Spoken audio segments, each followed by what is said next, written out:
Hello friends, I'm Everman22. Today I'm giving you the weekly video game news, and my problem with each one. Let's start off with Nintendo. Apparently Nintendo is doubling its Switch production. They were initially going for 8 million, but now are going to produce around 16 million. Well, this is a logical move for the rather eccentric company, especially when you realize the NES Classic was so underproduced that it was pitiful, and it was common to hear that each store only getting 3 a week. Sometimes even less than that. And don't get me started on amiibos and how Scalper screws that up for everyone. Nintendo clearly creates artificial shortages on purpose, in the belief that it will increase demand for their products, even though all it's really doing is pissing people off. Let's hope this is a brief glimpse of sanity from Nintendo and they decide to get their heads out of the clouds. I mean, I love Nintendo products, especially Zelda, but as a company, they're just crazy. Nothing they do makes sense. And of course, let's not talk about their copyright practices and the Nintendo Creators Program.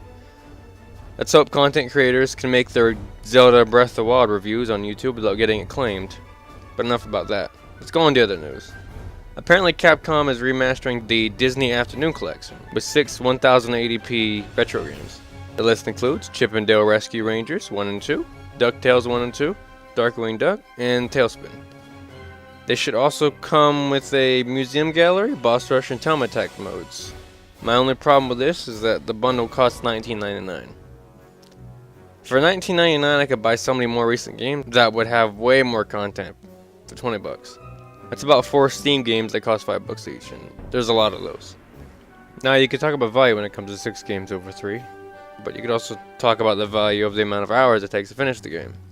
I mean, right now the BioShock collection is $14.99. That includes all 3 games and all the DLC. That's about probably over 100 hours of gameplay, and I could argue way more value.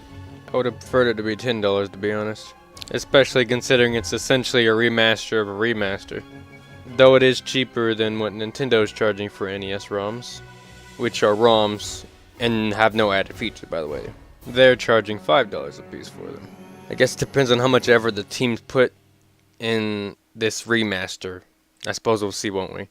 I'm sure there are many people who think this is the best news ever, getting a chance to play their childhood games again, and I'm happy for them. It's just that companies have a history of screwing up remasters, and Capcom isn't exactly a paragon of trust. Speaking of paragon, Mass Effect Andromeda came out and it has mixed reviews.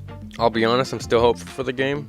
The only thing I'm hearing about the game right now is that it has hilarious facial animations, and that's a bit true of all BioWare games, to be honest. I have no problem with the facial animations being a bit wonky if the story and combat aspects of the game were as good as the previous Mass Effect games. And from the reports and reviews I have seen and read, the combat is amazing. Probably the most fluid and fast-paced of the series yet. This is mainly because you get a jetpack, and of course jetpacks make everything better. I also hear that the new open world based planets don't disappoint, featuring expansive landscapes filled with character. I can't wait to get hold of it. I'm Everman22. I hope you enjoyed my weekly news segment. If you did, like or subscribe.